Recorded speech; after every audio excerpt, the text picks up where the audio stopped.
ആത്മാർത്ഥമായിട്ട് പണിയെടുക്കുന്നത്. അഭിനന്ദിച്ചേക്കാം.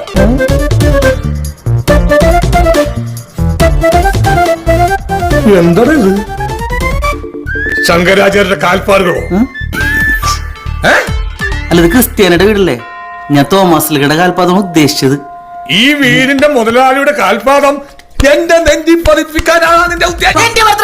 അപ്പൊ ഫേസ്ബുക്കിൽ നോട്ടിഫിക്കേഷൻ വന്നതാ. അവനെ പറ്റുന്നത് ഫേസ്ബുക്ക് ആണോ അതോ ഞാനാണോ? പോയിന്റ്. എന്നെ പുറത്താക്കൊന്നും വേണ്ട. ഇവിടുത്തെ ഗേറ്റ് അടച്ചാലും എന്റെ മുമ്പിൽ വേറെ പല ഗേറ്റുകളും മറക്ക തുറക്കും. ബീഫ് സൂപ്പർ ഉണ്ടാ. നീ എടുക്കുന്ന ഓരോ ബീഫിന്റെ കഷ്ടത്തിലും നമ്മുടെ ജീവന്റെ വിലയുണ്ട്. കളഞ്ഞു ആ മുക്കുരുത്തി മലയാളം മോളിൽ കൊണ്ടുവിട്ടിട്ട് ഓട്ടോ അടി. മഹാഭാവി, ആനയും പുലി ഇറങ്ങുന്ന സ്ഥലമാണ്. ചത്ത നഖം പോലും ബാക്കി കിട്ടില്ല. സെന്റിമെന്റ്സ് കാണിക്കില്ലേ? നീ ഒറ്റ ഒരുത്തം കാരണം ഞാൻ ഈ കടുങ്ക ചെയ്ത് എന്നിട്ട് സഹതാപം പറഞ്ഞ ചവിട്ടി